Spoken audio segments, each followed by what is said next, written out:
Here's what's coming today on the Woodworking Network podcast.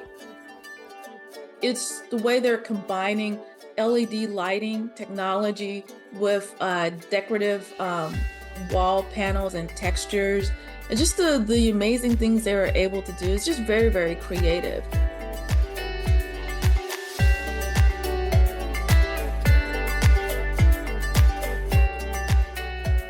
Welcome to this episode of the Woodworking Network podcast. Join us as we explore the business of woodworking, big and small, and what it takes to succeed. I'm Will Sampson.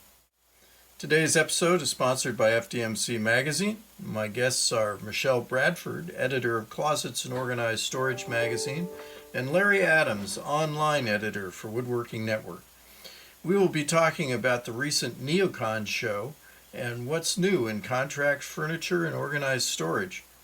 But first, I want to talk about, do trends matter? Fashion is something to which I've never paid much attention. If we're talking about clothing, many of the same styles I wore decades ago, mostly jeans and flannel plaids, make up my casual wear today. It's not that I don't care what I wear, I can be quite particular. It's more that I don't much care what somebody else wears or what some trendsetter says I should wear. I prefer to wear what's comfortable for me and what works for what I'm doing. If I'm in the workshop, you'll likely see me in jeans or European-style work pants with lots of pockets, including built-in knee pads. I like some suspenders maybe to hold up the load, and a flannel plaid or t-shirt depending on the time of year.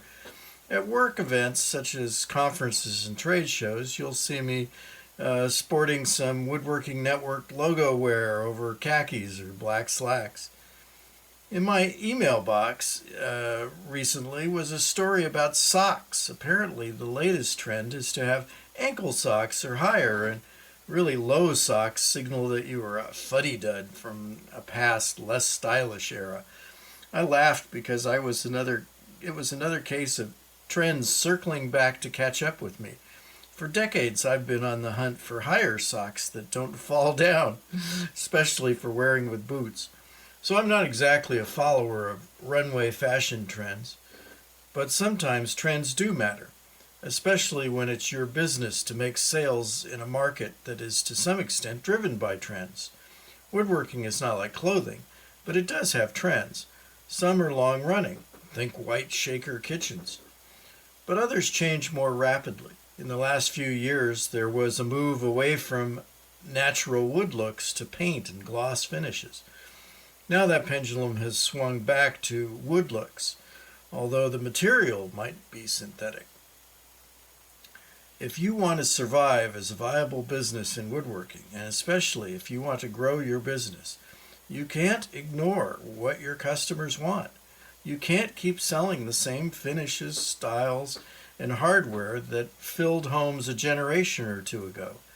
And internet influencers have accelerated the pressure to change with the times. A TikTok trend can rise and fall faster than it takes to build 2 kitchens. So how do you find out about the trends and decide which ones are worth following? Your customers and designers will largely tell you what trends are in, the kinds of things they ask for. But paying attention to some key influence can help you be ready for the inevitable request for something new. This takes a little effort, getting out of the shop or office, visiting influential trade shows, scouting trend surveys, quizzing your suppliers about the next big thing. But the best part of following trends for what you make and sell is that you can reap more rewards while still wearing those same old comfortable clothes you've been sporting for decades. Besides, don't worry, they'll be back in fashion soon anyway. Before we get to our interview with Michaelle Bradford and Larry Adams, let's pause for a word from our sponsor. FDMC Magazine is your vital source of information to improve your woodworking business. Whether it's keeping you apprised of the latest advances in manufacturing, helping you solve your wood technology problems with Gene Wengert, or inspiring you with case histories about successful businesses and best practices, FDMC Magazine is there to be the sharpest business tool in your shop. Learn more and subscribe for free at woodworkingnetwork.com/FDMC. Now let's talk with Michelle and Larry. Today, my guests are Michelle Bradford, editor of Closets and Organized Storage magazine, and Larry Adams, online editor for Woodworking Network. Welcome to the Woodworking Network podcast. Thank you, Will. Nice to be here. Hello.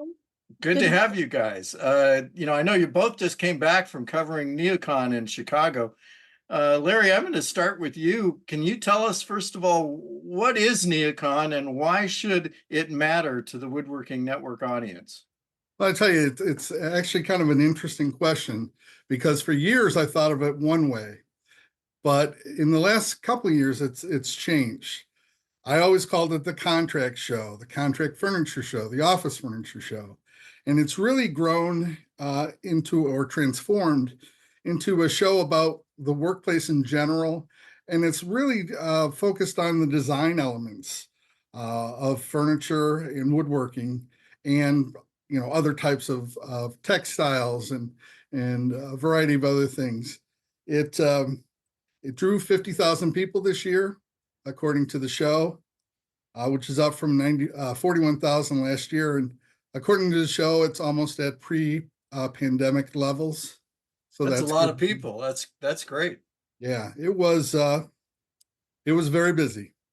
As for why it's important, I think it's actually one of my favorite shows because it's really about the end product.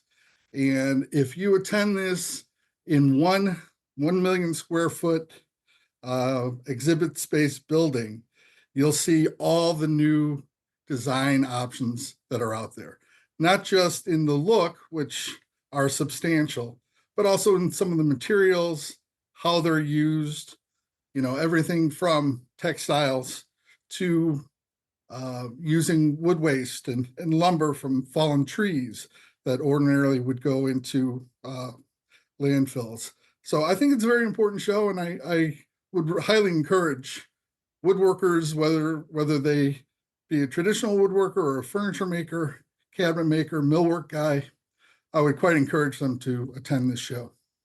Michelle, why do you think NeoCon is important to the Closets and Organized Storage audience?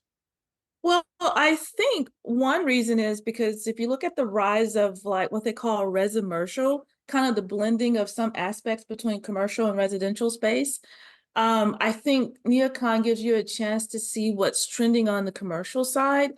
You see some things they've brought. I mean, a lot of the office furniture companies in the past few years, they used to talk about how, people were working at home and then they started working in a hybrid system. So they would try to bring some aspects from home into the office to kind of give people that flow or encourage people to come back to the office.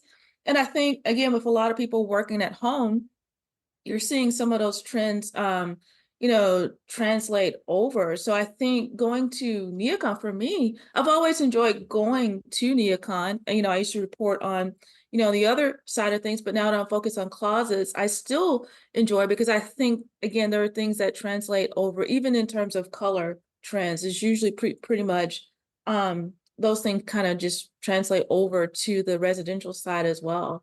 It's just a lot of crossover, especially when you think of the home office and even in some of the specialty rooms, or sometimes in the home, you might have kind of a hybrid space with a wall bed that turns into the office.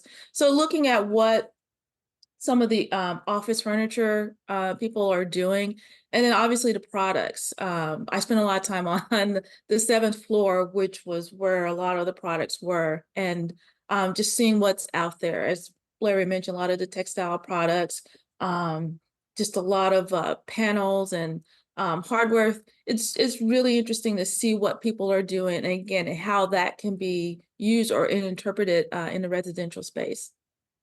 Larry, what was the most significant trend you saw at NeoCon this year? Well, I'm going to cheat a little bit and give you a couple. There were 400 exhibitors at this event, including many new exhibitors or returning exhibitors. So there was a lot to see. I'm going to give you probably the most significant trend was the environment. It was the circular economy. It was sustainable material. It was making more with less. That clearly was the biggest driver, in my opinion. It didn't matter what booth you went into, that was a discussion point, whether it was making furniture bases out of a wine bottle cork or using wood waste in the furniture design. It clearly was one, and it clearly was the most significant, in my mind, trend at this year's NeoCon. I would say though, and sort of picking back a little bit on what Michelle said, I think a really important trend was, and I saw this last year a little bit too, but not to this extent. It was a sort of workplace positivity, how to make the workplace a more enjoyable, more productive place to be, just in terms of how the furniture is designed, how it's flexible and allows for collaboration. Talking about ergonomics and that sort of thing too, or Certainly that's part of it. There was a lot of moving of furniture, for instance, to take an office space and have it as sort of a casual meeting place, and turning it almost immediately into a very productive collaborative locale. Steelcase, for instance, did a lot of that, including a look at work best. It is possible, which was one of their themes. So I think sort of that workplace flexibility and positivity was sort of the dark horse as for my significant trend. interesting. What about you, Michelle? What was the top trend that you saw? Oh, I absolutely agree with Larry about sustainability. I think that's a topic. Again, as I mentioned earlier, I spent most of my time on the seventh floor. So not necessarily with the office furniture people, but even with the products that were there, from Ken Bush from Material Intelligence. He's also a contributor with us. He had his pavilion, which the climate positive. And a lot of the vendors were really, or suppliers were really pushing that message. And I even talked to one supplier from Real Hardwoods, I think Real American Hardwoods, I believe, and he was also talking about the importance of people recognizing that wood is sustainable. You hear people talking about laminate and the different products and how that can be used in sustainability, but it's important for them, he said, to let the A&D community understand that wood is a sustainable product, how those companies that manufacture or produce those products are important to having a sustainable environment because of how they manage the forest and different things. And so he was really keen on the idea of getting that message out. And I feel like that was a lot of people in that pavilion, in that area, were talking about sustainability. So I absolutely agree with Larry, from the end product stage to the initial product stage. I mean, that's something that's really important to all of these. And also, another thing I saw was like the advancement of using digital printing with innovative wall solutions. There are just a lot of options and a lot of creative things that people are doing now. There was one company, I think it's called Seco. They have this I think product that's called, right. Well yeah, done. yeah, thank you. They have this one product that's called Art Morph, and it caught my eye when I was walking by. They weren't initially on my list as somewhere to stop, but I was walking by, I saw this wall paneling system, and it was very creative. The way they had like the art on the wall, and you come to find out, I went in to talk to them and they showed me around, and it's the way they're combining LED lighting technology with decorative wall panels and textures, and just the amazing things they were able to do. It's just very, very creative. And so I was very much interested in that, and to see how that that kind of thing continues on, how more people will kind of adapt that design trend. Lots of stuff happening. Larry, can you highlight some standout booths that you visited? Well, I tell you, I can do that. I will say that if I had to do it again, Seco Seco would be near the top of my list because the way Michelle talked about it and what I've read about it and seen photos, it sounded like a really, really neat space to visit. Here's there were several. I loved Andre World or Andrew World. They are a long time proponent of circular furniture and sustainable material. They have their roots in that.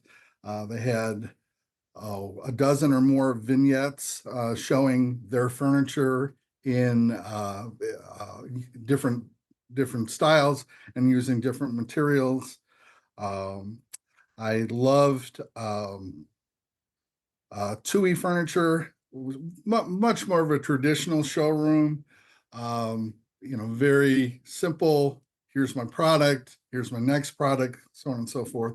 But lovely wood furniture. And I had that, had that going for me it had it going for itself. Momentum, which is a textile company, was a joyful booth. I don't normally cover textile, but it was just a joyful booth. They, in collaboration with a Nigerian designer, won the Best of Competition in the Best of Neocon show. And it was just a really positive, just like the show itself. I really thought the show itself was extremely positive. But that was... Now that booth was pretty colorful, wasn't it? That was one of the Yes. things that struck out in the pictures that I saw. Yeah, that was the real point of that, was the vibrant colors. And which goes back to another trend that we haven't talked about, which is the neuroaesthetics, where it is using colors, using design as a way to make the workplace a more enjoyable place to work, theoretically improving productivity.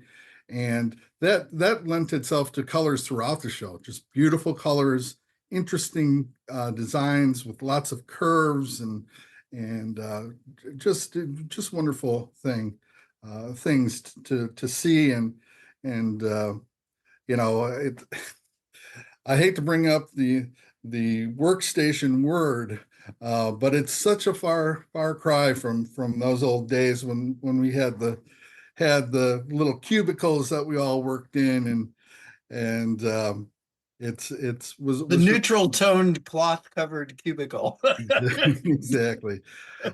And I'm just going to finish with one booth.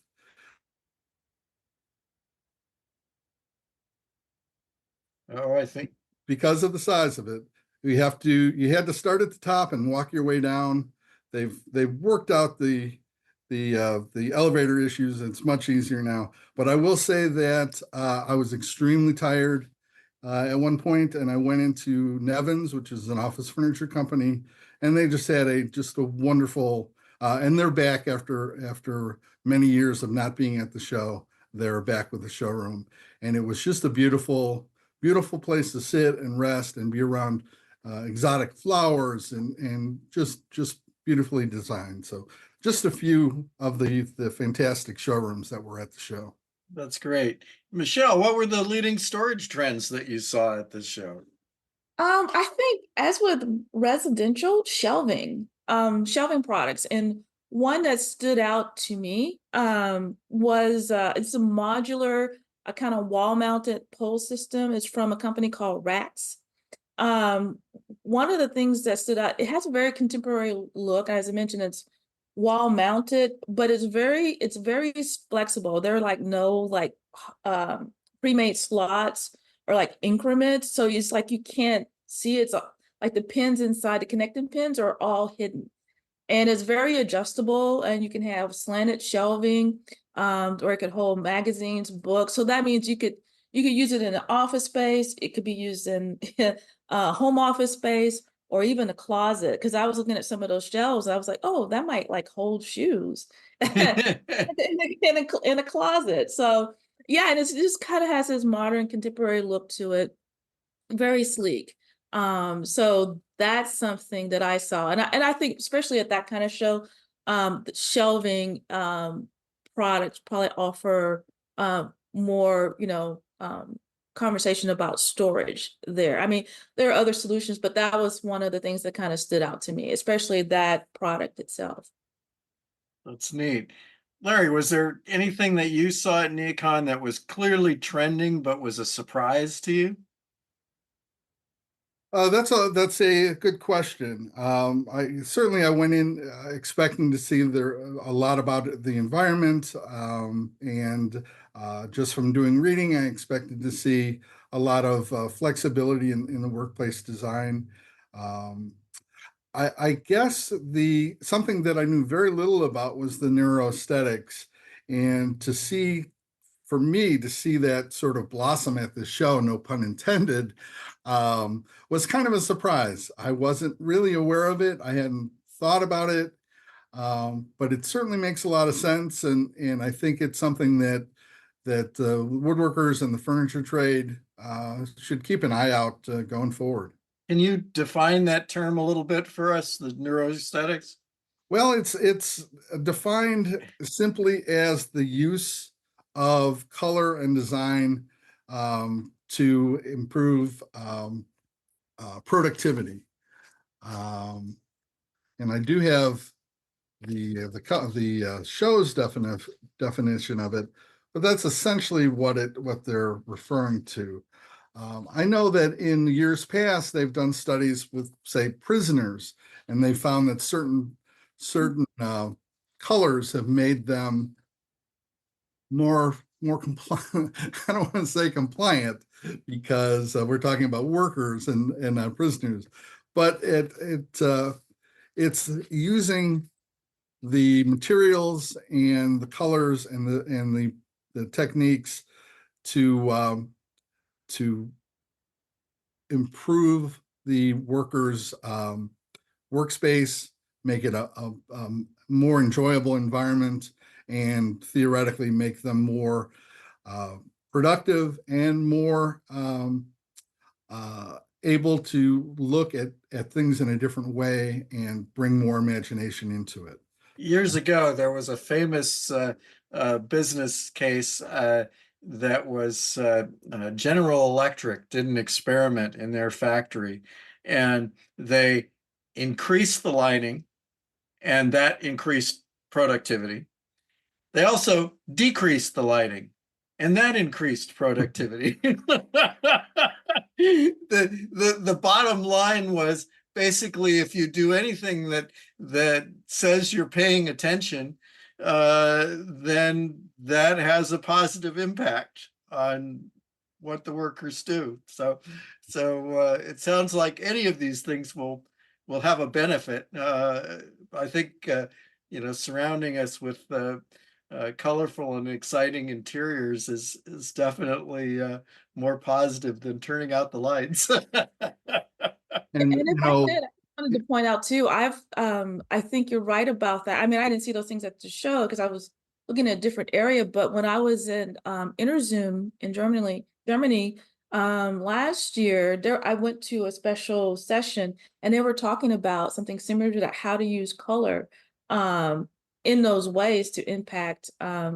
And I think even ASID, American Society of Interior Designers, in I think their study last year, they had a conversation about neuro however you pronounce. Neuroaesthetics. Yeah, neuroaesthetics. I And had to practice myself. yeah, and the impact of that in design. So I definitely think you're going to start seeing more of that. So it's really interesting that you were seeing that at the show. So Michelle, what was the biggest surprise for you at NeoCon this year? biggest surprise. I was thinking about that. It might be that fluted or raised wall panels are still a thing. They're still going strong. It seems like whether you're at KBIS or in the residential side or neocon commercial side, that's one trend that doesn't seem to be fading. It seems to be here to stay. And I saw one new product. It was a new concrete panel, it was fluted concrete panel product from Materials Inc.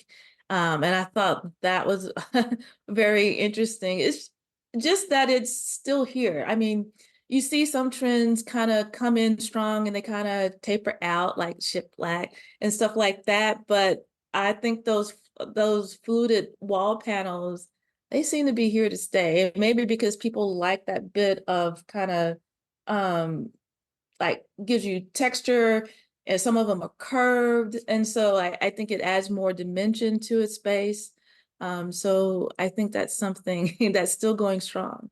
Well, it's funny because I see a lot of things that cross my desk that are what I would call verticality in design. A lot of vertical linear kinds of things, both in patterns that are not necessarily with a big texture, but then, serious fluting and all that. So, I'm not an architect or a designer, but I would think with lots of vertical lines in a space would lead to a feeling of height and more vertical space.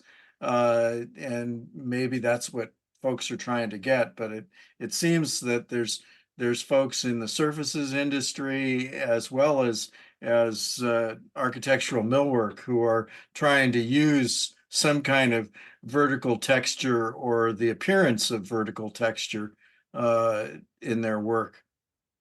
Oh, absolutely. It's everywhere. Like I said, I don't see it fading anytime soon.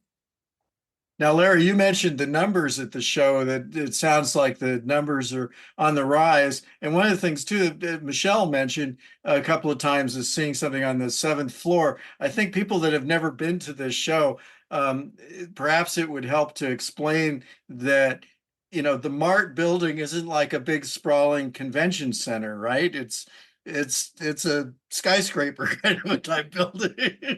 That's And you right. have the freight elevators to go up and down to the to the showrooms or Yes. Yeah, then and that is exactly right. You can go up the nice office elevators, but those who have been to the show know go through the freight elevators because you'll get on quicker and get off quicker, and there'll be more of you.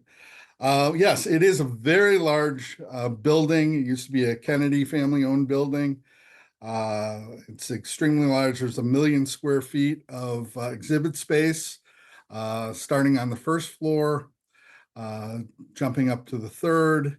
The big floors are the third, the seventh, 10, 11. The top floor, the 14th, is more outdoors, casual furniture. It's sort of the it's part of the show, but not a big part of the show.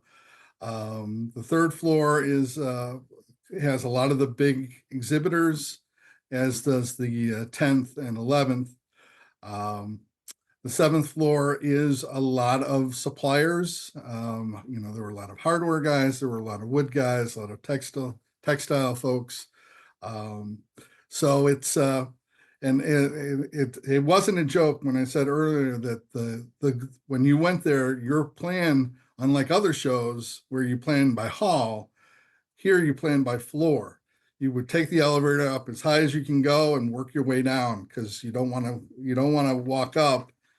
Now, granted, once you're at the top, if you want to take the elevator down, you got to wait for a while. But it's very, very large space, and it's getting bigger. Not in terms of the building getting bigger, but in terms of the number of people there, which is important. They've lost a few to a competing show also in Chicago, held at the same time, and we're going to report on that a little bit more in the coming days. Um, and that show drew 30,000. Certainly there was crossover. I met seemingly 10,000 of them who had done both. But it shows how vibrant the design world is in Chicago, and these are permanent installations. It's important to point that out as well. These aren't pop-ups. Although Design Days, which is the competing show, did have a lot of pop-ups, but Neocon, those are permanent showrooms. And while they've lost a few steel cases leaving, this was its last year. It's going to move to what's called the Fulton Market, which is where the Design Days was held. Miller Knoll moved out last year, or perhaps the year before, but they're at Design Days. So they've had some hits, but they've also this year they had 14 new booths.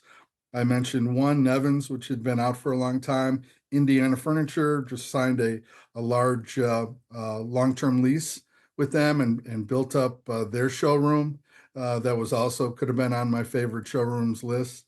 And so it's it's well worth the effort to it's go well see worth it. the effort. Exactly. Yeah, Wear yeah. good shoes. Wear good shoes. And they even had shuttles to the other the Fulton Market. You could take the shuttle.